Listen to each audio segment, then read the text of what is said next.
안 됩니다. 안 돼요. 회장님, 사인하시면 회사 망해요. 어디서 락스 냄새 풍기며 들어와. 보안팀, 이 청소부 당장 끌어내. 당신 정말 97년의 그 최순희인가? 이제 제대로 된 판을 짜드리죠. 500억 계약을 막아선 청소부 아줌마의 소름 돋는 정체. 회장님이 그 자리에서 무릎 꿇은 이유는 뭘까요? 회장님, 그 사인. 멈추십시오. 그 서류에 사인하는 순간 대한그룹의 30년 공든 탑은 모래성처럼 무너질 겁니다. 서울의 심장부 대한그룹 본사 62층 회장실. 정적을 깬 건 비서실장의 격식 있는 보고도 임원들의 유능한 브리핑도 아니었습니다. 땀과 락스 냄새가 밴 푸른색 청소복, 무릎이 튀어나온 바지, 그리고 거칠게 갈라진 손으로 문고리를 움켜쥔 58세 청소부 최순이었습니다. 아니, 저 미친 여자가 지금 여기가 어디라고 들어와? 보안팀, 당장 끌어내지 않고 뭐해? 투자전략실 상무 김미연의 날카로운 고함이 회장실을 갈기갈기 찢어놓았습니다. 김미연의 눈에 순이는 그저 매일 아침 재떨이나 비우고 바닥에 구두 자국을 닦는 이름조차 알 필요 없는 투명인간이었으니까요.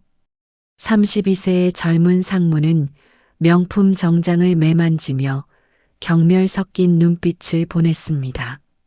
하지만 이민호 회장의 반응은 달랐습니다. 70평생 온갖 풍파를 겪으며 기업을 일궈온 노회한 사자의 눈이 가늘게 떨렸습니다. 순이의 떨리는 목소리 뒤에 숨겨진 형언할 수 없는 확신을 읽어낸 것이죠. 잠깐, 자네 이름이 뭐라고 했지? 최순이. 최순이라고 합니다, 회장님. 최순이. 그 이름이 나오자 회장의 안광이 번뜩였습니다. 25년 전 대한민국을 초토화했던 IMF 외환위기의 파고 속에서 홀로 국가부도를 예견했던 전설의 이름. 하지만 회장은 고개를 저었습니다. 그 전설의 여자가 이런 누더기 같은 청소복을 입고 있을 리 없다고 생각했으니까요. 사실 최순이가 이 문을 박차고 들어오기까지는 지옥 같은 몇 시간의 갈등이 있었습니다. 새벽 4시 30분.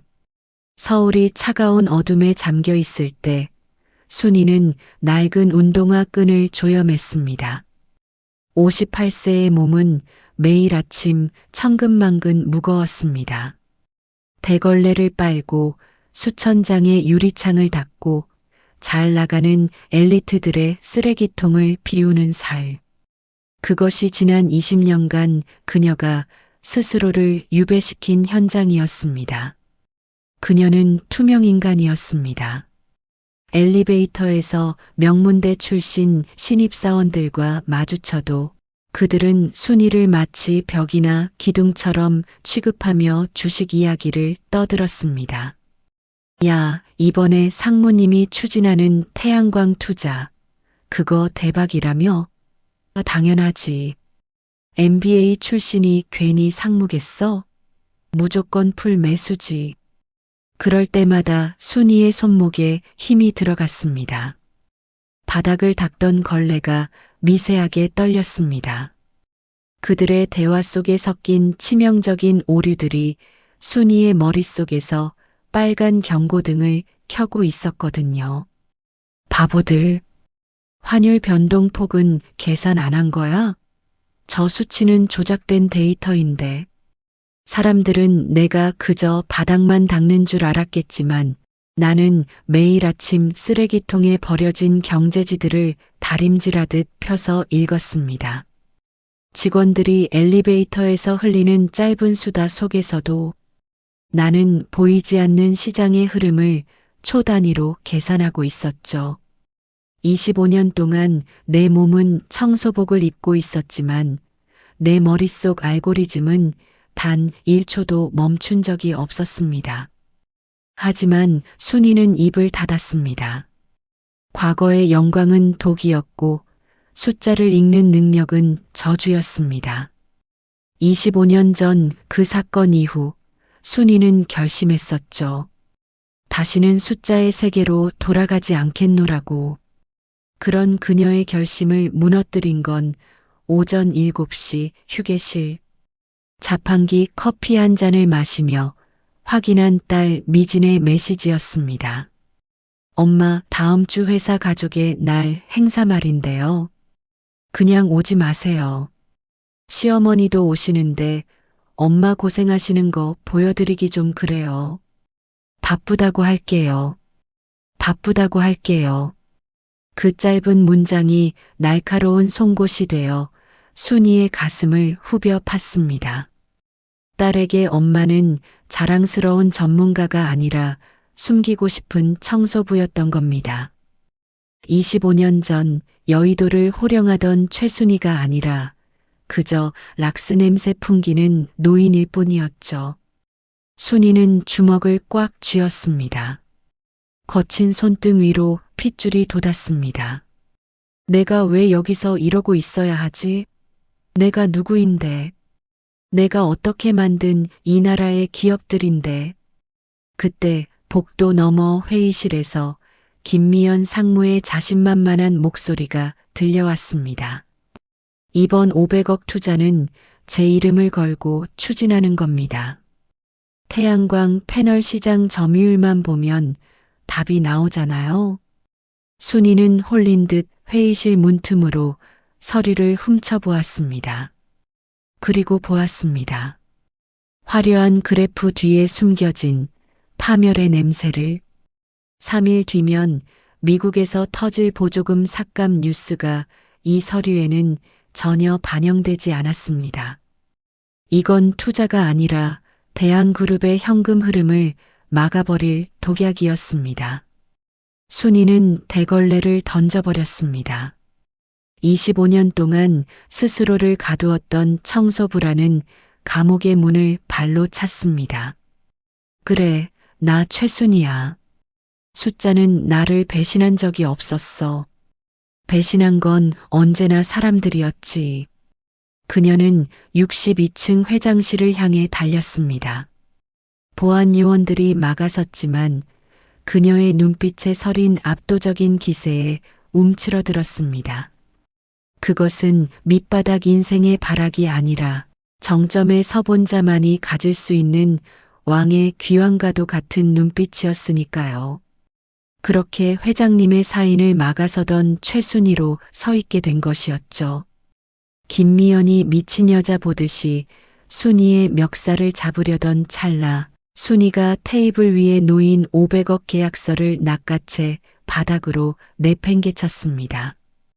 김미연 상무님, MBA에서 리스크 관리, 그러니까 내 주머니에 구멍이 났는지 확인하는 법도 안 가르칩니까? 당신이 믿고 있는 그 태양광 업체 48시간 뒤면 파산 보호 신청 들어갑니다. 그리고 이 회계장부 3페이지 세 번째 줄. 이 수치 가짜죠? 회장실에 찬물을 끼얹은 듯한 정적이 흘렀습니다. 김미연의 안색이 종이장처럼 하얗게 질렸습니다. 청소부 아줌마의 입에서 나올 수 없는, 아니, 업계 최정상급 애널리스트들만이 포착할 수 있는 예리한 분석이 쏟아져 나왔기 때문입니다. 이민호 회장이 천천히 자리에서 일어났습니다. 그는 순이에게 다가가 그녀의 거친 손을 내려다보았습니다. 그리고 떨리는 목소리로 물었습니다.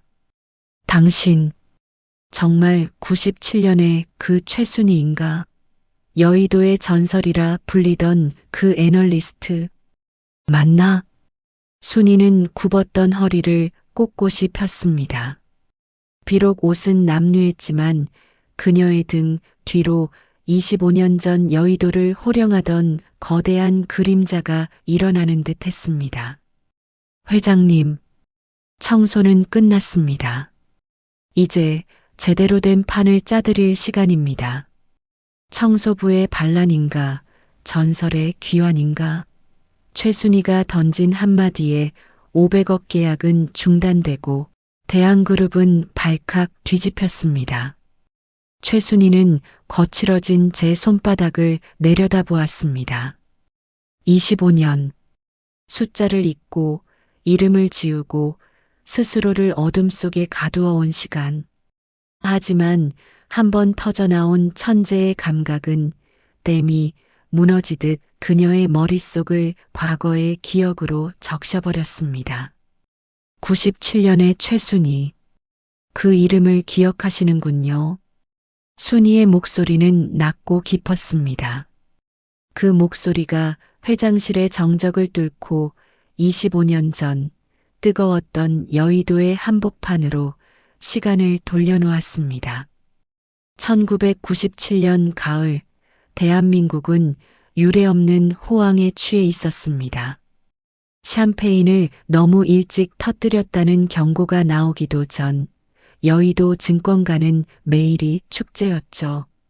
하지만 사만증권 20층, 불이 꺼지지 않는 창가에 앉아있던 31세의 최순희는 혼자서 다른 세상을 보고 있었습니다.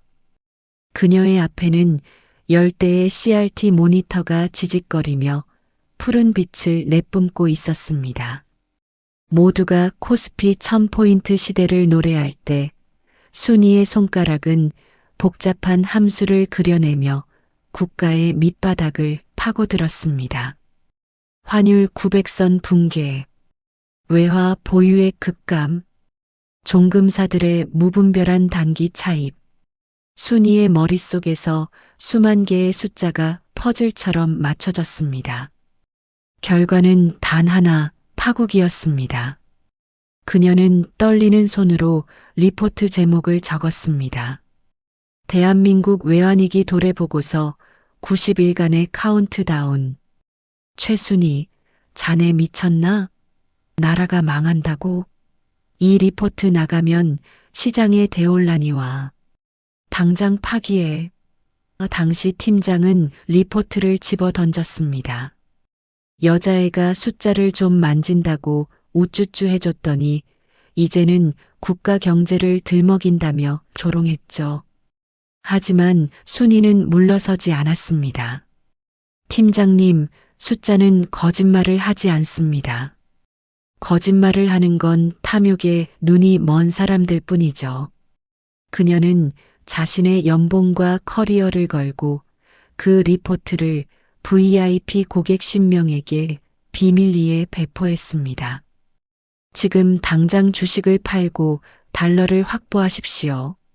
3개월 뒤면 이 종이들은 휴지 조각이 될 겁니다. 미친 여자 취급을 받았습니다.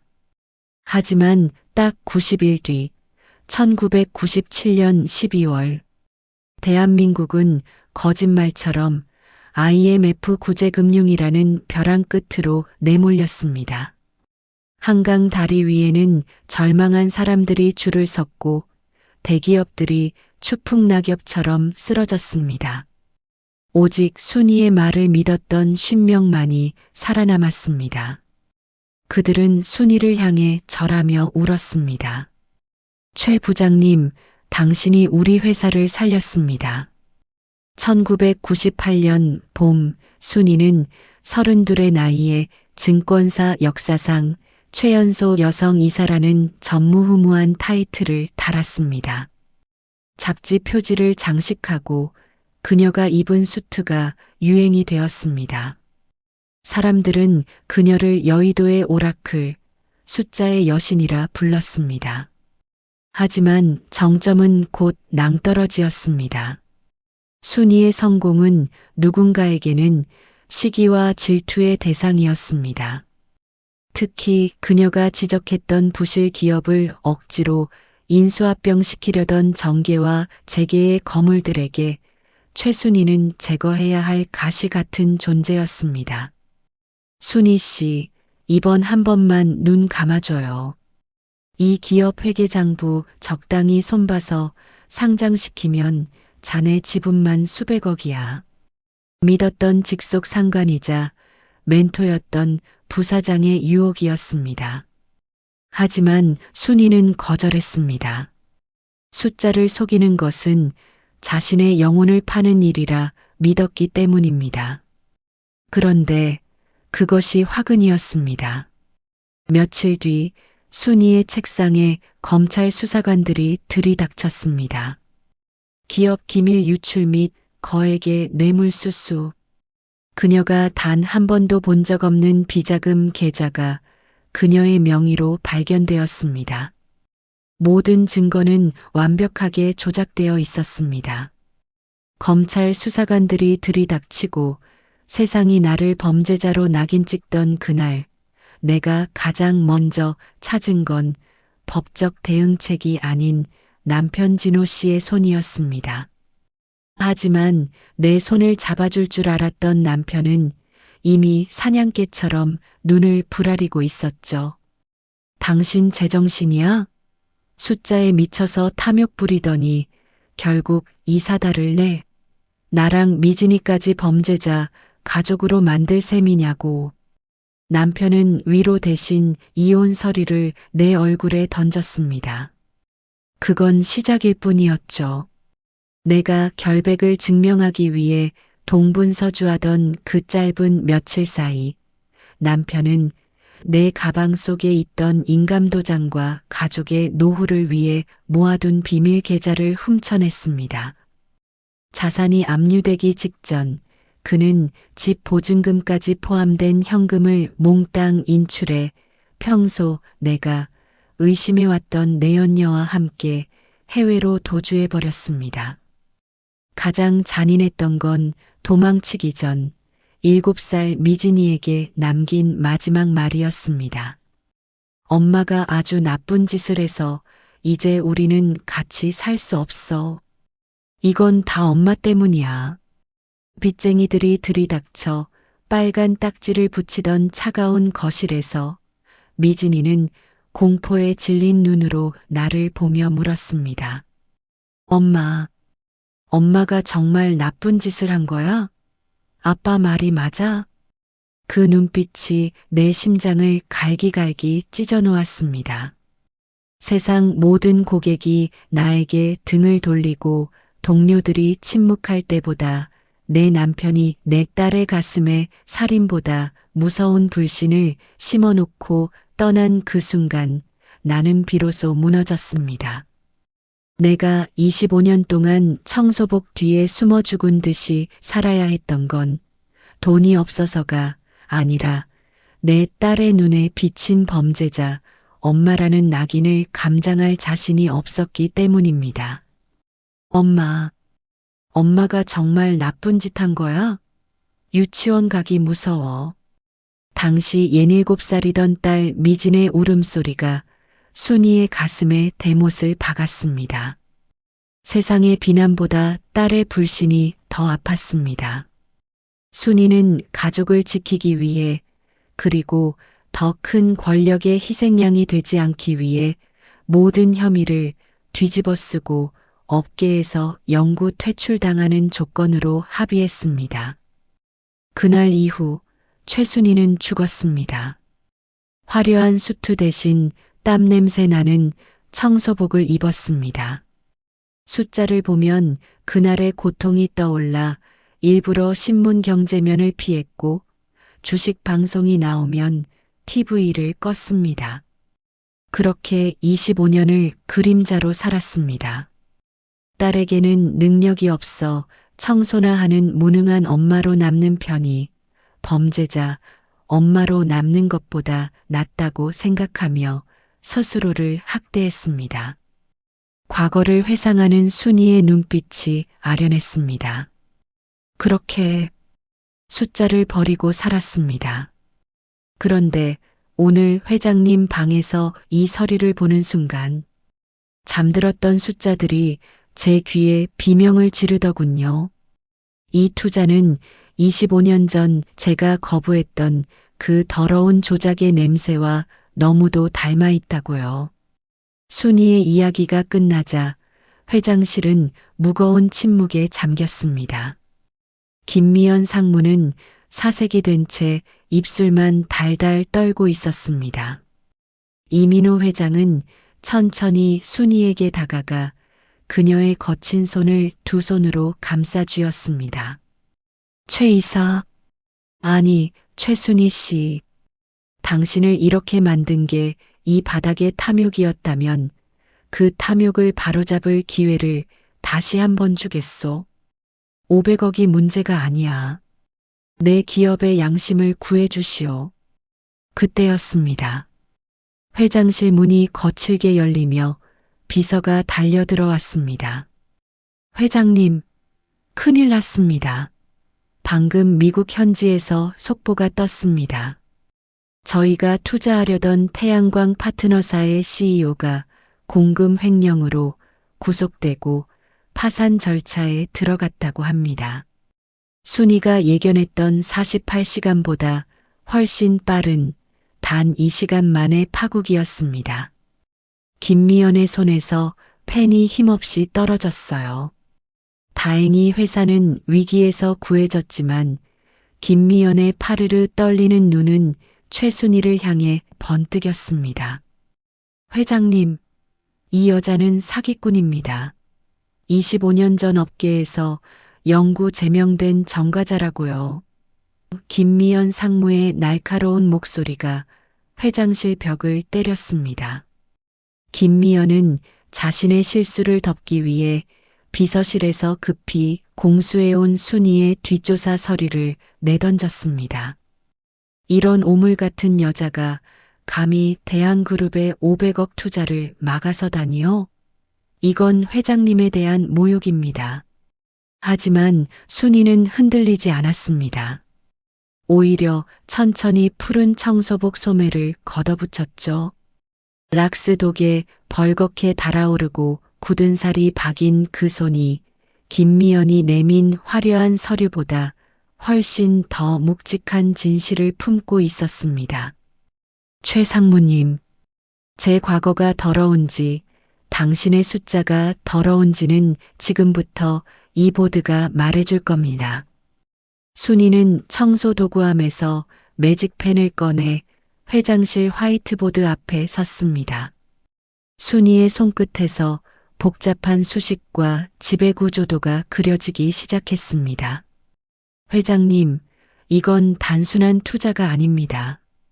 최 상무가 추천한 이 업체는 껍데기일 뿐, 진짜 몸통은 버진 아일랜드의 유령 회사 블루 오션입니다.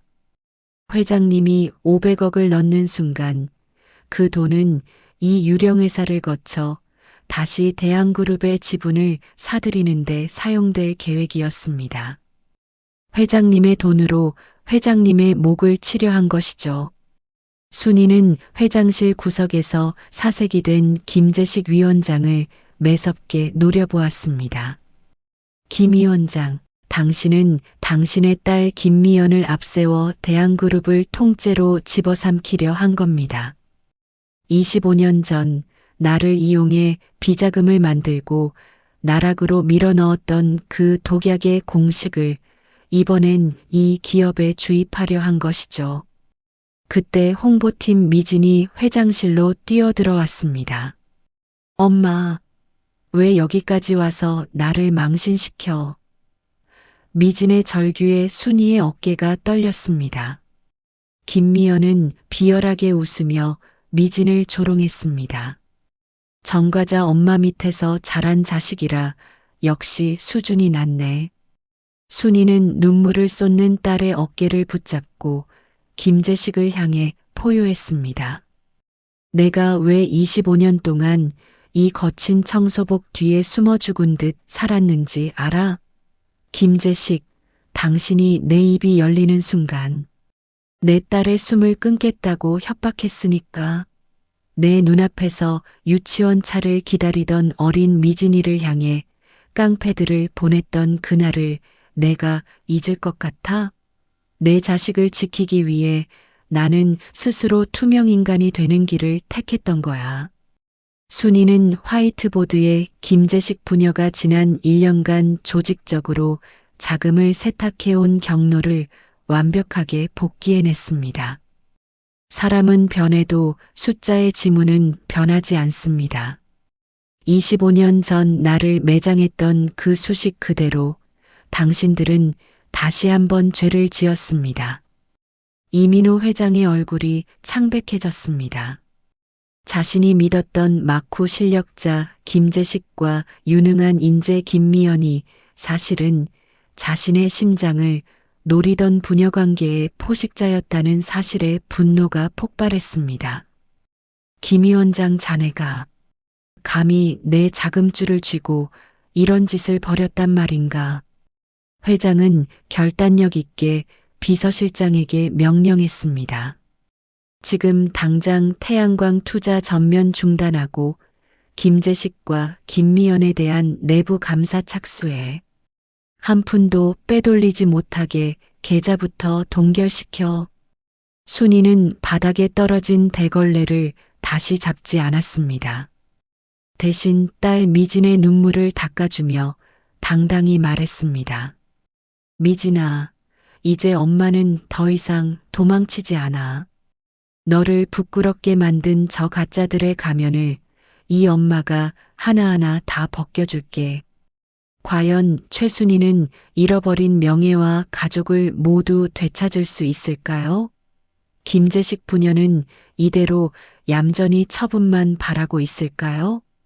월요일 아침 8시 서울의 마천루들이 구름 사이로 고개를 내미는 시간, 대한그룹 본사 로비는 평소와 다름없는 긴장감으로 가득했습니다.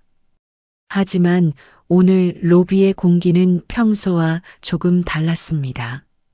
매일 아침 낡은 카트를 끌며 대리석 바닥을 닦던 최 씨 아줌마가 보이지 않았기 때문입니다. 그때 로비의 회전문을 통과해 들어오는 한 여인의 발소리가 로비 전체를 울렸습니다. 또각, 또각. 일정한 간격으로 울려 퍼지는 구두 소리는 마치 승전고와 같았습니다. 단정하게 빗어넘긴 머리, 주름진 눈가를 당당하게 드러낸 옅은 화장, 그리고 몸에 맞춘 듯 완벽하게 피트되는 짙은 네이비색 수트. 그녀의 손에는 대걸레 대신 가죽 서류 가방이 들려 있었습니다. 58세 최순이. 아니, 대한그룹 회장 직속 특별전략 고문 최순이의 공식적인 첫 출근이었습니다. 그녀가 지나갈 때마다 락스 냄새 대신 은은하고 깊은 침향 냄새가 공기 중에 남았습니다. 엘리베이터 앞 출근길 직원들 사이에서 수군거림이 터져 나왔습니다. 저기 봐, 저 사람. 우리 층 청소하던 최 씨 아줌마 아니야? 에이, 설마. 닮은 사람이겠지. 저런 아우라가 어떻게 청소부한테서 나와? 그때 지난주 엘리베이터 안에서 청소 아줌마는 주식 얘기하지 말고 바닥이나 닦으라며 대놓고 비웃었던 투자팀 대리들이 그녀와 눈이 마주쳤습니다. 순이는 피하지 않았습니다. 오히려 그들을 똑바로 응시하며 나지막하지만 서늘한 목소리로 입을 열었습니다. 숫자는 거짓말을 하지 않지만 사람은 숫자로 거짓말을 하죠. 오늘부터 여러분이 작성하는 모든 투자 보고서 제 손을 거치게 될 겁니다. 엑셀 칸 하나, 쉼표 하나까지 긴장들 하세요. 가짜 숫자는 제 눈을 절대 피하지 못하니까요. 대리들의 얼굴이 찰흙처럼 허옇게 질렸습니다. 그들이 무시했던 투명인간은 이제 그들의 생사여 탈권을 쥔 거물이 되어 돌아온 것입니다. 62층 고문실로 향하던 복도, 김미연 상무의 사무실 앞에서 두 여자가 대치했습니다. 대기 발령 조치를 받고 짐을 싸던 김미연의 눈엔 여전히 도끼가 서려 있었습니다. 당신이 이겼다고 생각하지 마. 청소부 주제에 옷 좀 비싼 거 걸쳤다고 신분이 바뀔 줄 알아? 우리 아버지가 가만히 계실 것 같아? 순이는 김미연이 공들여 작성했던 500억 투자 계획서를 손끝으로 툭 쳤습니다. 그리고 받은 대로 돌려주었습니다. 지난번 미진이에게 그 엄마의 그 딸이라고 했던가요? 이제 제가 그 말을 돌려주죠. 범죄자는 김재식 당신 아버지고 그 아버지의 그 딸에게 회사의 돈을 맡길 수 없지. 김미연은 수치심에 얼굴을 붉히며 입술을 깨물었습니다. 같은 시각 김재식 위원장은 비밀 안가에서 숨 가쁘게 전화를 돌리고 있었습니다. 그는 이 상황을 단번에 뒤집을 역공 시나리오를 가동했습니다. 지금 당장 경제지 라인들 다 풀어. 25년 전 최순희의 횡령 전과 기사 다시 살포해. 대한그룹 전과자 출신 청소부를 고문으로 영입한 파격 행보인가, 회장의 노망인가, 제목은 이렇게 뽑고, 그리고 V-캐피탈에 연락해. 내일 장 열리자마자 공매도 폭격 시작한다. 김재식은 비열한 미소를 지었습니다. 그는 단순히 순위를 끌어내리는 것뿐만 아니라 이민호 회장의 판단력까지 의심받게 만들어 이참에 그룹 전체를 흔들 심산이었습니다. 그는 딸 김미연에게도 지시했습니다. 미연아, 미진이라는 그의 홍보팀에서 가장 고립된 부서로 발령내. 엄마가 잘 나갈수록 자식이 고통받는 걸 보여줘야 순이가 제 발로 기어나갈 거다. 순이의 고문실 벽면은 거대한 화이트보드와 8대의 모니터로 가득 찼습니다. 그녀는 김재식이 보낸 언론의 공격에도 눈 하나 깜빡이지 않았습니다. 김재식, 내가 내 딸을 인질로 잡고 나를 25년간 어둠 속에 가뒀지. 하지만 이제는 아니야. 내가 뿌린 그 가짜 뉴스들이 오히려 내 목을 조르는 밧줄이 될 거다. 순이는 김재식이 사주한 공매도 세력의 자금 흐름을 추적하기 시작했습니다. 락스독에 거칠어진 그녀의 손가락이 키보드 위를 신들린 듯 휘저었습니다. 그녀의 눈은 이미 김재식의 자금줄이 닿아 있는 해외 페이퍼 컴퍼니의 검은 구멍을 찾아내고 있었습니다. 퇴근길 순이는 로비 한 구석에서 고개를 숙이고 있는 미진을 발견했습니다. 동료들의 따돌림과 최상무 라인의 압박에 지친 기색이 역력했습니다. 미진아. 순이가 다가가 딸의 손을 잡았습니다. 미진은 엄마의 수트 차림이 아직 낯선 듯 어색하게 바라보았습니다. 엄마, 정말 괜찮은 거야? 사람들이 엄마를 전과자라고 욕해. 나 때문에 참지 마. 그냥 다시 예전으로 돌아가면 안 돼? 순이는 딸의 눈을 똑바로 바라보며 말했습니다. 미진아, 엄마는 25년 전 너를 지키기 위해 도망쳤어. 하지만 그게 틀렸다는 걸 이제야 알았다. 진짜 너를 지키는 건 저들이 틀렸다는 걸 증명하는 거야. 이 수트는 허영이 아니라 내가 너를 지키기 위해 다시 입은 갑옷이야. 엄마를 믿어주련? 미진은 엄마의 단단한 눈빛에서 예전에 무기력했던 최 씨 아줌마가 아닌 세상을 호령하는 최순희의 기계를 느꼈습니다. 딸은 눈물을 닦으며 엄마의 손을 꼭 쥐었습니다. 하지만 불행의 그림자는 조용히 다가와 어느덧 발치까지 드리웠어요. 그녀는 조용히 중얼거렸습니다. 김재식, 당신이 잊고 있는 게 하나 있더군. 내가 닦았던 건 바닥뿐만이 아니라 당신의 추악한 흔적들이었다는 사실을. 과연 최순희는 반격에 성공할까요? 새벽 3시 대한그룹 본사 62층 고문실의 유리창 너머로 잠들지 않는 서울의 불빛이 차갑게 내려다 보였습니다. 최순희는 72시간째 한숨도 자지 못한 채 8대의 모니터가 뿜어내는 푸른 빛에 얼굴을 묻고 있었습니다. 락스 독에 절어 지문조차 희미해진 그녀의 손가락이 키보드 위를 기계적으로 두드렸습니다. 찾았다. 순이의 입술에서 마른 갈라짐을 뚫고 낮은 음조림이 새어나왔습니다. 화면 가득 쏟아지는 복잡한 로그 기록과 자금 흐름도, 그 수만 개의 숫자, 더미 속에서 기이한 패턴 하나가 붉은 핏자국처럼 선명하게 떠올랐습니다. 그것은 25년 전 사만증권 부사장이던 김재식이 그녀에게 누명을 씌울 때 사용했던 이중 장부 설계 공식과 소름 끼칠 정도로 일치했습니다. 김재식은 25년 동안 단 한 걸음도 진화하지 않았습니다.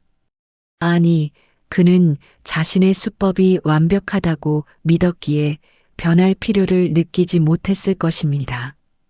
하지만 그는 간과했습니다.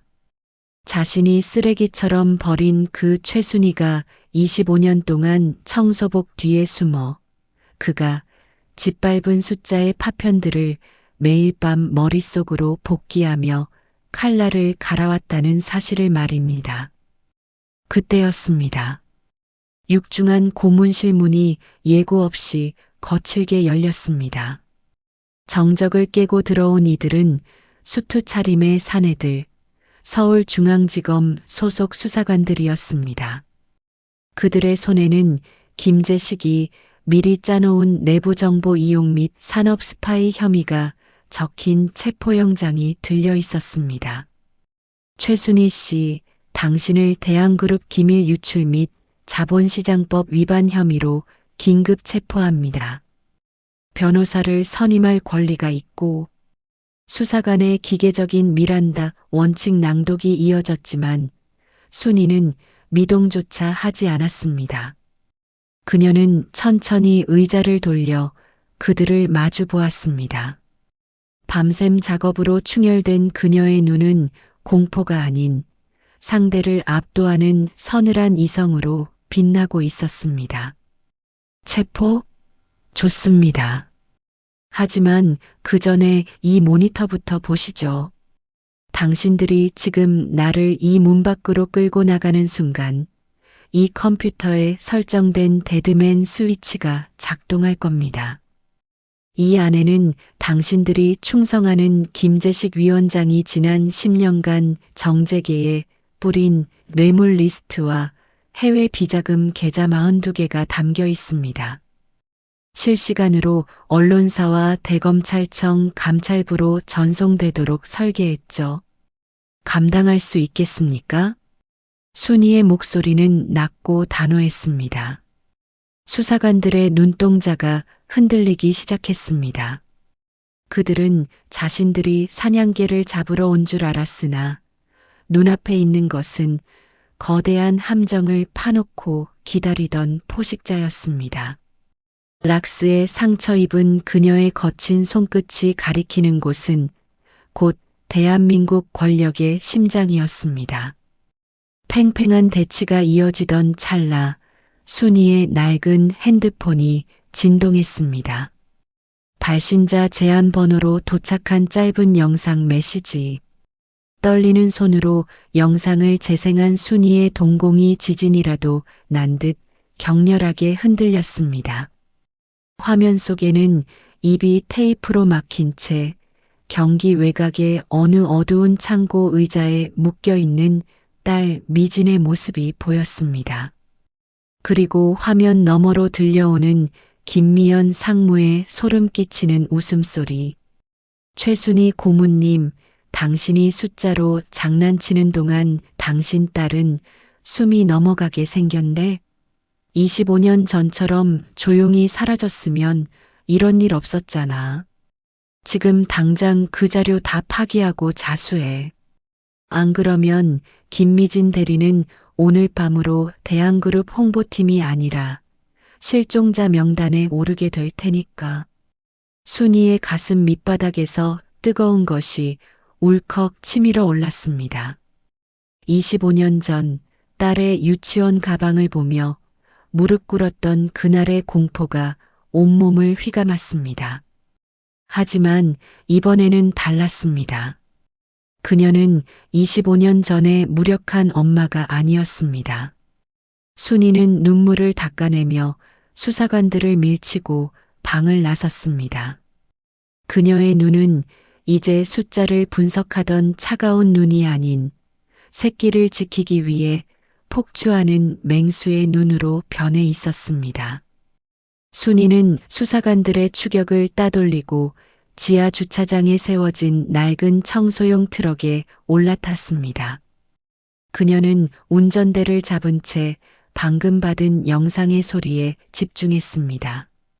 25년 전 그녀는 소리에 민감했습니다. 숫자의 미세한 파동을 읽듯 환경의 소음을 읽어냈죠. 배경에 깔린 이 규칙적인 기계음. 이건 쿨링타워 소리야. 그리고 12초 간격으로 들리는 고주파음은 인근 고압선에서 나는 소리군.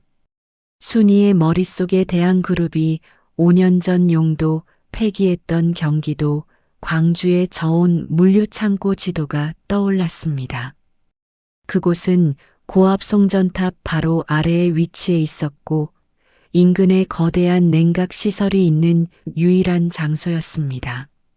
조금만 기다려, 미진아. 엄마가 간다. 비바람이 몰아치는 밤길을 뚫고 낡은 트럭이 비명을 지르며 질주했습니다. 핸들을 꽉 쥔 순이의 손목에 핏줄이 돋았습니다. 그것은 절망의 질주가 아니라 25년의 한을 끝내기 위한 최후의 진격이었습니다. 폐창고의 육중한 철문을 박차고 들어선 순이 앞에는 라이터를 만지작거리며 비열하게 웃고 있는 김미영과 기름이 뿌려진 바닥에 쓰러진 미진이 있었습니다. 왔네. 역시 모성애는 숫자보다 강한가 봐. 김미연이 비웃으며 라이터를 켰습니다. 순이는 품에서 노트북 한 대를 꺼내 바닥에 던졌습니다. 김미연, 그 라이터 끄는 게 좋을 거야. 그 노트북 안에는 내 아버지가 해외로 빼돌린 2천억 원의 세탁 경로뿐만 아니라 지금 이 창고의 위치와 내 얼굴이 담긴 영상이 경찰청 서버에 실시간으로 업로드되고 있어.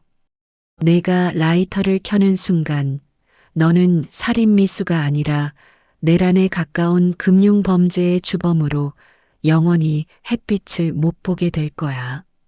순이의 목소리에는 단 1%의 흔들림도 없었습니다. 오히려 김미연의 손이 떨리기 시작했습니다.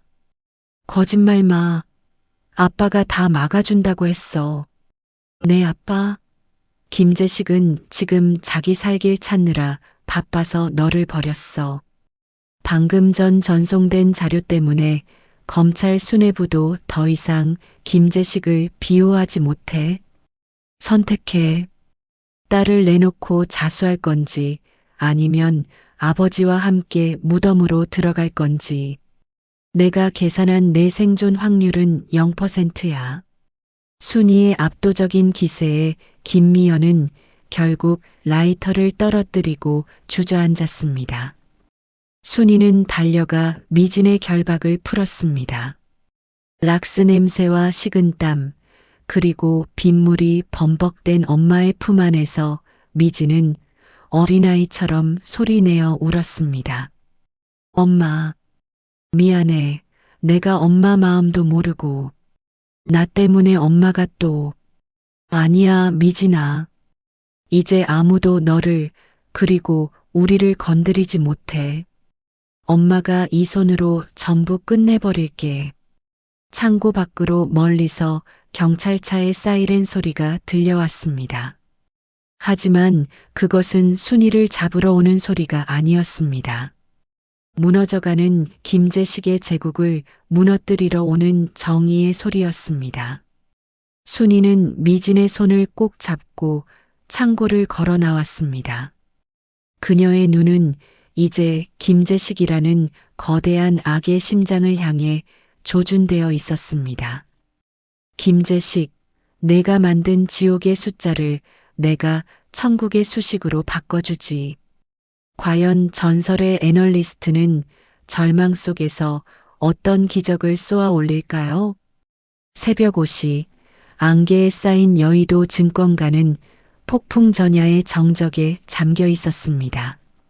딸 미진을 구출해낸 최순희는 쉴 틈도 없이 다시 대한그룹 고문실로 돌아왔습니다.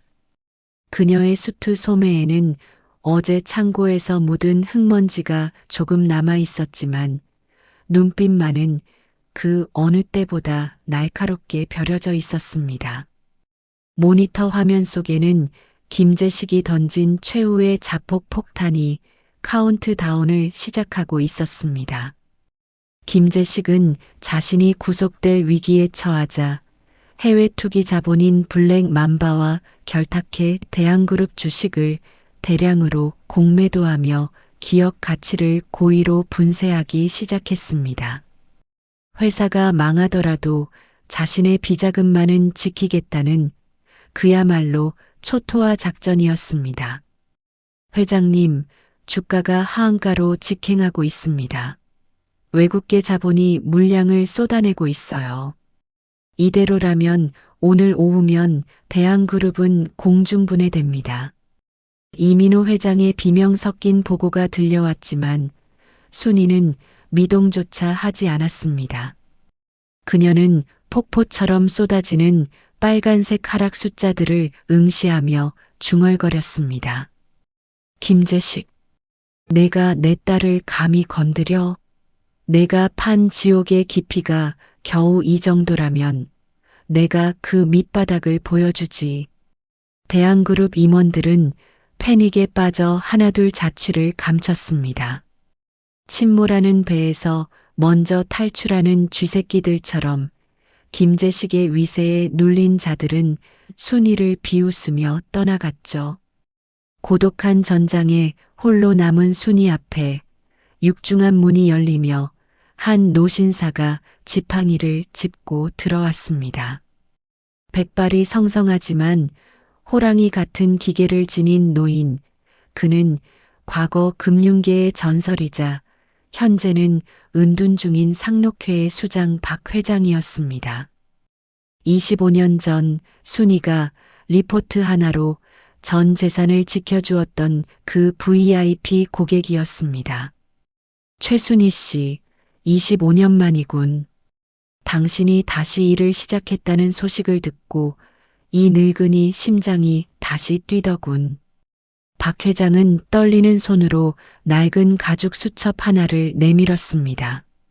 그 안에는 대한민국 0.1%의 자산가들, 순이의 정직함을 믿고 25년을 기다려온 큰손들의 명단이 적혀 있었습니다. 이 사람들은 숫자에 밝은 게 아니다. 사람의 밝은 자들이지. 당신이 신호를 준다면 우리는 기꺼이 이 전쟁터의 화력이 되어주겠네. 박 회장의 지지를 얻은 순이의 손가락이 키보드 위에서 춤을 추기 시작했습니다. 락스독에 짓물렀던 그녀의 손끝이 매서운 칼날이 되어 적의 심장을 겨눴습니다. 순이는 적들이 주가를 떨어뜨리기 위해 활용하던 페이퍼 컴퍼니들의 허점을 역으로 이용했습니다. 김제식이 물량을 쏟아낼 때마다 순이는 상록회에 자금을 투입해 그 물량을 야금야금 받아먹으며 적들의 자금줄을 옥죄었습니다. 이것은 단순한 주식 매매가 아니었습니다. 김제식의 탐욕을 이용해 그를 거대한 늪으로 유인하는 숫자의 덫이었습니다. 김제식, 내가 이 나라 경제를 흔들 때 썼던 그 수법. 내가 완성한 공식이라는 걸 잊었나 본데. 창조주를 이길 수는 없지. 순이의 역공에 블랙 맘바 자본이 당황하기 시작했습니다. 하락하던 그래프가 기이하게 꺾이며 반등의 조짐을 보이자 여의도 전체가 술렁였습니다. 누구냐? 이 어마어마한 매수세의 주인이 누구야? 대한그룹의 주가가 수직 하락하며 파란색 숫자들이 비명처럼 쏟아졌습니다. 여의도 전광판 앞에는 전 재산을 잃을 위기에 처한 개미 투자자들이 머리를 감싸쥔 채 절규하고 있었죠. 대한그룹 끝났다. 정과자 청소부한테 회사를 맡길 때 알아봤어야 했어. 공포는 전염병처럼 번져나갔습니다. 그때 대한그룹 공식 채널을 통해 순이의 긴급 브리핑이 실시간으로 송출되었습니다. 수트 차림의 순이는 흔들림 없는 눈빛으로 카메라를 응시했습니다. 개미 투자자 여러분, 지금 저들이 던지는 물량은 승부수가 아니라 막다른 길에 몰린 자들의 발악입니다. 저들은 여러분의 공포를 먹고 자랍니다. 지금 주식을 던지는 건 저들의 배를 불려주는 일일 뿐입니다. 저 최순희를 믿으십시오. 오늘 이 파란색 숫자들이 장마감 전 여러분의 승리를 알리는 붉은 물결로 변하는 것을 제 눈으로 증명해 보이겠습니다. 순이의 목소리에는 25년 전 외환위기를 마쳤던 전설의 무게감이 실려 있었습니다. 동요하던 투자자들이 매도 버튼에서 손을 떼기 시작했고 그 틈을 타박 회장의 상록회 자금이 파도처럼 밀려 들어오며 시장의 흐름을 단숨에 바꿔놓았습니다. 궁지에 몰린 김재식이 사색이 되어 고문실로 들이닥쳤습니다. 그는 광기에 어린 눈으로 소리쳤습니다. 내가 감히 내 돈을, 내까지 청소부 아줌마가 내 인생을 망치겠다고? 내가 너를 25년 전처럼 다시 묻어버릴 거야. 순이는 차갑게 웃으며 화이트보드 가득 적힌 김재식의 비자금 세탁 경로를 가리켰습니다. 김재식, 25년 전엔 내가 이겼을지 몰라도 이번엔 아니야. 내가 지금 쓰고 있는 저 자금들. 사실은 내가 미리 심어놓은 트로이 목마 계좌들이야. 내가 돈을 움직일수록 내 비리의 증거는 실시간으로 금융감독원에 전송되고 있어. 너는 승부수를 던진 게 아니라 내 유언장을 직접 작성한 거야. 순이는 태블릿 PC를 던져 김재식에게 보여주었습니다. 거기엔 25년 전 순이에게 누명을 씌우기 위해 그가 조작했던 원본 장부의 디지털 복사본이 선명하게 떠 있었습니다. 순이가 청소부 시절 김재식의 집무실 쓰레기통에서 수거한 파쇄 종이들을 25년 동안 하나하나 이어붙여 완성한 진실의 조각이었습니다. 사무실 문이 열리며 검찰 특수부 수사관들이 들이닥쳤습니다. 이번에 그들의 손에 들린 것은 순이를 위한 체포영장이 아니라 김재식을 향한 구속영장이었습니다. 차가운 수갑이 김재식의 손목에 채워지는 순간 복도 끝에서 이 광경을 지켜보던 딸 미진이 엄마를 향해 달려왔습니다. 엄마, 이제 알 것 같아.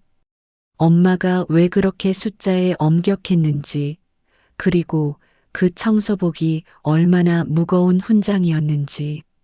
나를 지키려고 엄마가 견뎌온 그 지옥 같은 시간들.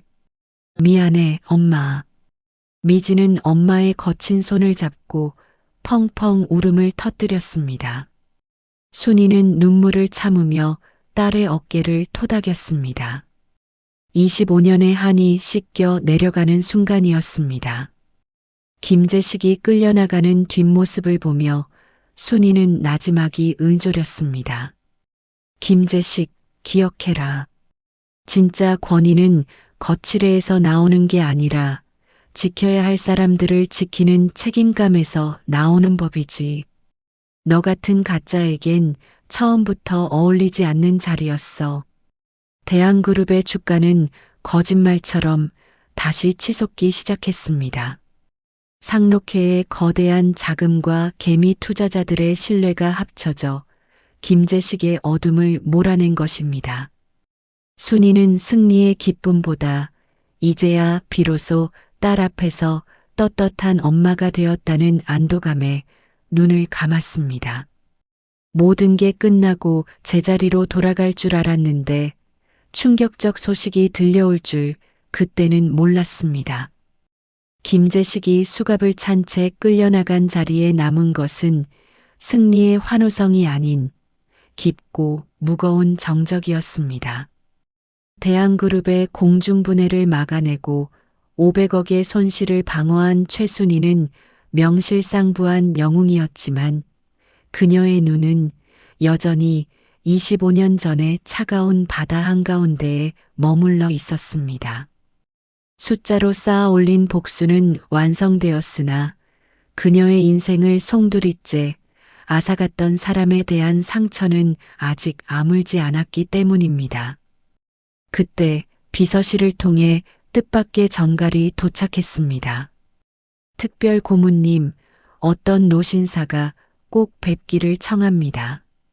고문님의 과거를 증명할 마지막 조각을 가지고 있다고 합니다.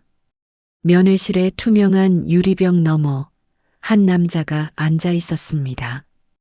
25년 전 순이의 전 재산과 명예, 그리고 딸 미진의 마음속 엄마라는 이름까지 훔쳐 달아났던 남편 김진호였습니다. 한때 여의도를 주름잡던 엘리트였던 그는 이제 병색이 완연하고 초라한 행색의 노인이 되어 있었습니다.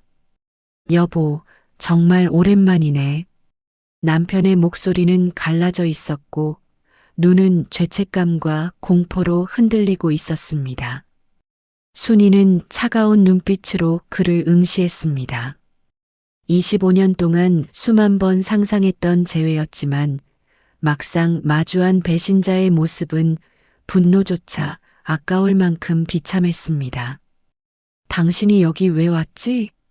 김재식이 준 돈으로 해외에서 떵떵거리며 살 줄 알았는데 몰골이 그게 뭐야? 진호는 떨리는 손으로 품속에서 누렇게 변색된 서류 뭉치를 꺼내 놓았습니다. 미안하다는 말. 염치 없어서 못하겠어. 하지만 죽기 전에 이 말은 해야 할 것 같아서 왔어. 김재식이 나를 협박했어. 너를 배신하지 않으면 미진이를 죽이겠다고. 그래서 내가 그 돈을 들고 튀는 연기를 했던 거야. 너를 살리려면 내가 완벽하게 버려져야 했으니까. 진호가 내민 서류는 25년 전 김재식이 그를 협박하며 작성하게 했던 허위 진술서의 초안과 순이에게 씌운 누명을 증명할 김재식의 자필 지시서였습니다.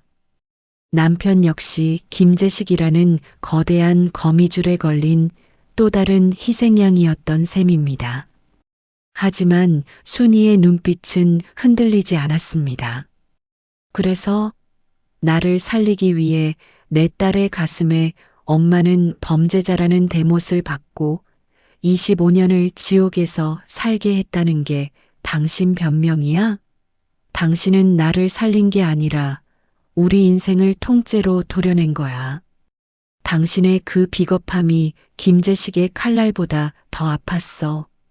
순이는 남편이 가져온 증거들을 가방에 챙겨 넣었습니다. 이제야 비로소 25년 전 사만증권 횡령 사건의 마지막 퍼즐이 맞춰졌습니다. 그녀는 용서를 구하며 오열하는 남편을 뒤로하고 면회실을 걸어 나왔습니다. 락스 독에 문드러졌던 그녀의 손에 이제는 김재식을 영원히 매장할 진짜 무기가 들려 있었습니다. 순이는 오열하며 매달리는 진호의 손을 차갑게 뿌리쳤습니다. 미안하다는 말은 미진이한테 가서 해. 물론 그 애가 당신을 만나줄지는 모르겠지만 순이가 면회실을 나가며 신호를 보내자 대기하고 있던 수사관들이 진호의 앞을 막아섰습니다. 순이는 뒤도 돌아보지 않고 덧붙였습니다. 당신이 가져온 서류로 난 명예를 찾겠지만 당신이 25년 전 저지른 공금 횡령과 아동 유기 방조에 대한 죗값은 별개야. 법의 심판을 받아. 그게 내가 당신에게 줄 수 있는 마지막 배려야. 며칠 뒤 언론에는 김재식의 구속 소식과 함께 압송되는 김진호의 초라한 모습이 보도되었습니다. 그는 병색이 짙은 몸으로 수갑을 찬 채 기자들의 질문에 얼굴을 가리기 급급했습니다. 한때 여의도의 엘리트였던 남자는 그렇게 자신이 버렸던 가족의 이름 뒤편으로 영원히 퇴장했습니다. 순이는 남편이 가져온 자료와 자신이 25년 동안 청소부로 일하며 몰래 모아온 김재식의 비리 장부들을 검찰에 제출했습니다. 며칠 뒤 대한민국 모든 일간지의 일면은 하나의 소식으로 도배되었습니다. 청소부 아주머니로만 알았던 이웃들, 그녀를 최 씨라고 부르며 막말을 퍼부었던 회사 직원들은 경악을 금치 못했습니다. 무엇보다 큰 변화는 딸 미진이었습니다. 미진은 엄마의 무죄 소식을 전하는 뉴스 화면을 보며 회사 복도 한복판에서 주저앉아 펑펑 울음을 터뜨렸습니다. 엄마가 우리를 버린 게 아니었어. 나를 지키려고 그 지옥 같은 시간을 견뎠던 거야. 미진은 엄마의 사무실로 달려가 순이를 꽉 안았습니다. 25년간 쌓였던 오해와 불신이 눈물과 함께 씻겨 내려갔습니다. 순이는 딸의 머리를 쓰다듬으며 생각했습니다. 이 눈물이야말로 그 어떤 성공 보수보다 값진 인생의 배당금이라고. 이민호 회장은 건강을 회복하고 돌아와 순이에게 대한그룹의 경영권을 일부 상속하는 파격적인 부회장직을 제안했습니다. 연봉 수십억과 화려한 권력이 보장된 모든 애널리스트가 꿈꾸는 정점이었습니다. 하지만 순이는 회장의 제안을 정중히 거절했습니다. 회장님, 저는 이제 숫자의 전쟁터가 아닌 다른 곳으로 가려 합니다. 저처럼 숫자를 몰라 억울하게 이름이 지워진 사람들, 평생을 투명인간으로 살아가는 이웃들을 위해 제 남은 재능을 쓰고 싶습니다. 순이는 화려한 수트를 벗고 다시 소박한 옷차림으로 돌아왔습니다. 그녀의 손엔 여전히 거친 굳은 살이 박여 있었지만 그 손은 이제 남의 쓰레기를 치우는 손이 아니라 누군가의 인생을 다시 세우는 따뜻한 손이 될 준비를 마쳤습니다. 순이는 조력자 박 회장과 딸 미진, 그리고 청소부 시절 동료들을 작은 식당으로 초대했습니다. 화려한 호텔 식당이 아닌 그녀가 퇴근길에 늘 들러 허기를 채우던 소박한 국밥집이었습니다. 순이는 직접 준비한 샴페인을 잔에 가득 따랐습니다. 25년 전 나 혼자 땄던 샴페인은 독이었지만 오늘 여러분과 함께 나누는 이 술은 진짜 인생의 맛입니다. 고맙습니다. 딸 미진은 엄마의 잔에 조용히 자신의 잔을 부딪히며 속삭였습니다. 엄마, 내 엄마여서 정말 고마워. 이제는 내가 엄마의 날개가 되어줄게. 순이는 그제야 25년 만에 가장 환하고 아름다운 미소를 지었습니다. 이제 정말 평화만 남은 것 같았습니다. 더 이상 나쁜 일은 생기지 않겠지요? 여의도의 차가운 빌딩 숲 대신 햇살이 잘 드는 종로의 어느 낡은 상가 건물. 이곳에는 화려한 이름표 대신 최순희 경제문에 학교라는 소박한 간판이 걸려 있습니다. 25년 전 대한민국을 뒤흔들었던 전설의 애널리스트 최순희는 이제 수억 원의 연봉 대신 글자를 몰라 은행 업무를 보지 못하는 노인들과 퇴직금을 사기당한 전직 노동자들에게 돈의 흐름을 가르치는 선생님이 되었습니다. 순이는 분필 가루가 묻은 손을 보며 미소 지었습니다. 락스 도구로 거칠어졌던 손은 이제 배움에 목마른 이들의 손을 잡아주는 따뜻한 온기를 품고 있었습니다. 하지만 평화는 그리 오래가지 않았습니다. 감옥에 갇힌 김재식은 최후의 수단으로 자신의 비밀 금고에 숨겨두었던 마지막 자금줄을 가동했습니다. 그는 해외의 불법 사채 조직과 결탁하여 순이가 세운 학교 부지를 강제로 경매에 넘기고 순이를 돕는 상록회 박 회장에게까지 허위 사실 유포 혐의를 씌워 공격했습니다. 최순희, 내가 성녀 행세를 한다고? 내 인생의 밑바닥을 다시 한번 전 국민에게 구경시켜주지. 김재식은 언론을 매수해 순이의 학교가 금융사기를 가르치는 소굴이라는 가짜 뉴스를 퍼뜨렸습니다. 순이를 믿고 따르던 학생들은 혼란에 빠졌고 학교 앞은 다시 한번 기자들과 분노한 군중들로 가득 찼습니다. 순이는 동요하는 학생들을 진정시킨 뒤 서랍 깊숙이 넣어두었던 자신의 낡은 애널리스트 자격증과 지난 25년간 기록해온 비밀 노트를 꺼냈습니다. 그녀는 다시 한번 단정한 수트를 입었습니다. 하지만 이번에는 대한그룹의 부회장이 아닌 소외된 자들의 대변인으로서의 무장이었습니다. 순이는 긴급 기자회견을 자청했습니다. 수많은 카메라 플래시가 터지는 가운데 그녀는 화이트보드 앞에 섰습니다. 그녀의 손엔 25년 전 김재식의 범죄 증거뿐만 아니라 그가 감옥 안에서 실시간으로 지시하고 있는 불법 자금 세탁 및 사채, 시장 교란의 증거들이 실시간 데이터로 출력되고 있었습니다. 김재식, 당신은 감옥 안에서도 그 탐욕으로 사람을 죽이려 하는군요. 하지만 당신이 잊은 게 있습니다. 돈은 사람을 속일 수 있어도 당신이 남긴 탐욕의 흔적은 지울 수 없다는 사실을요. 순이는 김재식이 학교 부지를 빼앗기 위해 사용했던 자금의 출처를 역추적하여 그것이 과거 그가 횡령했던 대한그룹 장학재단에 숨겨진 돈임을 밝혀냈습니다. 순이는 이 자금을 역으로 묶어버리는 금융 락업나크 마이너스업을 걸었습니다. 김재식이 돈을 움직일수록 그 돈은 자동적으로 사회복지기금으로 환수되도록 시스템을 설계한 것입니다.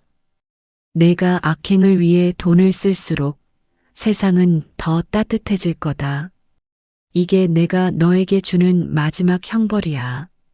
결국 김재식의 마지막 자금줄은 스스로 꼬여버렸고 그와 결탁했던 해외 사채 조직은 자금 회수가 불가능해지자 김재식에게 등을 돌렸습니다. 김재식은 감옥 안에서 자신의 제국이 먼지처럼 사라지는 것을 지켜보며 절규했습니다. 모든 폭풍이 지나간 뒤 미지는 엄마의 학교를 찾아왔습니다. 그녀는 엄마가 가르치는 학생들 틈에 앉아 수업을 들었습니다. 수업이 끝난 후 미지는 엄마의 거친 손을 잡고 눈물을 흘리며 말했습니다. 엄마, 예전엔 엄마의 청소복이 창피했어. 하지만 이제는 알아. 그 옷은 엄마가 나를 지키기 위해 입었던 가장 명예로운 제복이었다는 걸. 나도 엄마처럼 사람을 지키는 사람이 되고 싶어. 미지는 대한그룹 홍보팀을 그만두고 엄마의 학교에서 경제교육 홍보팀장으로 일하기로 결심했습니다. 엄마와 딸은 이제 비밀을 공유하는 동료이자 서로의 상처를 치유하는 진짜 가족이 되었습니다. 순이는 마지막으로 차가운 창살 너머에 앉아 있는 김재식을 찾아갔습니다. 한때 대한민국 경제계의 막후 실력자로 군림하며 세상을 발 아래 두었던 노신사는 이제 주름진 수의를 입은 채 초라하게 굽은 어깨를 하고 있었습니다. 순이는 화려한 수트 대신 평소 즐겨 입던 소박한 셔츠 차림으로 그를 마주 보았습니다. 그녀는 가방에서 낡고 빛바랜 사진 한 장을 꺼내 유리병 너머로 보여주었습니다. 그것은 25년 전 순이가 억울한 누명을 쓰고 쫓겨나던 날 어린 미진이를 등에 업고 빗속을 걷던 뒷모습이 찍힌 사진이었습니다. 김재식, 당신은 평생 남의 눈을 가리고 숫자를 조작해 남의 것을 빼앗는 것만이 승리라고 믿었지. 하지만 당신이 틀렸어. 진짜 승리는 빼앗는 게 아니라 끝까지 지켜내는 거였어. 순이의 목소리는 분노가 아닌 깊은 연민과 확신에 차 있었습니다. 당신은 내가 청소복을 입고 바닥을 닦는 동안 내가 비참하게 무너졌을 거라 생각했겠지만 나는 그 25년 동안 매일 아침 당당하게 일어났어. 비록 몸은 고단했어도 내 양심은 단 한 번도 숫자를 속이지 않았고 내 손으로 정직하게 번 돈으로 내 자식을 키웠으니까. 당신이 그토록 비웃었던 그 청소복 안에는 당신이 평생 가져보지 못한 진짜 인생의 자부심이 들어 있었어. 김재식은 아무 대답도 하지 못한 채 파들거리는 손으로 얼굴을 감싸 쥐었습니다. 자신의 손에 쥐어졌던 수조원의 돈보다 순이가 지켜낸 그 소박한 긍지가 훨씬 더 거대하고 단단한 바위처럼 느껴졌기 때문입니다. 당신은 이제 텅 빈 숫자의 감옥에 갇혔지만 나는 이제야 비로소 자유로워졌어. 당신이 내게 준 그 모진 시간들 덕분에 나는 숫자가 아닌 사람을 사랑하는 법을 배웠으니까. 순이는 일말의 미련도 없이 자리에서 일어났습니다. 그녀가 뒤돌아 나가는 순간 유리병 너머에서 김재식의 억눌린 통곡 소리가 들려왔습니다. 평생을 바쳐 쌓아 올린 탐욕의 성이 모래성처럼 허무하게 무너져 내리는 소리였습니다. 순이는 그 소리를 뒤로 한 채 눈부신 태양이 내리쬐는 교도소 정문을 향해 가벼운 발걸음을 옮겼습니다. 몇 년 후 순이의 경제문의 학교는 전국적으로 확산되었습니다. 청소부 아줌마가 가르치는 기적의 경제학은 수많은 사람의 인생을 바꾸어 놓았습니다. 여의도 증권가 전광판의 대한그룹의 주가가 안정적으로 흐르는 것을 보며 순이는 손에 든 대걸레를 내려놓고 시원한 바람을 맞았습니다. 이제 그녀는 더 이상 숫자에 쫓기지 않습니다. 숫자를 다스리고 사람을 살리는 진짜 전설이 되었기 때문입니다. 오늘 최순희 씨의 이야기가 어떠셨나요? 이야기가 재밌으셨다면 구독과 좋아요 부탁드려요. 그리고 지금 이 순간 어디서 무엇을 하며 들어주고 계신지 댓글로 나눠주세요. 여러분의 이야기도 궁금하거든요. 가족을 지키기 위해 흘린 눈물과 고된 세월, 그 모든 순간이 바로 당신의 왕관입니다. 인생 왕관은 언제나 당신 편입니다. 여러분 가정에 따뜻한 행복과 평화가 가득하시길 바라며 오늘도 시청해 주셔서 감사합니다.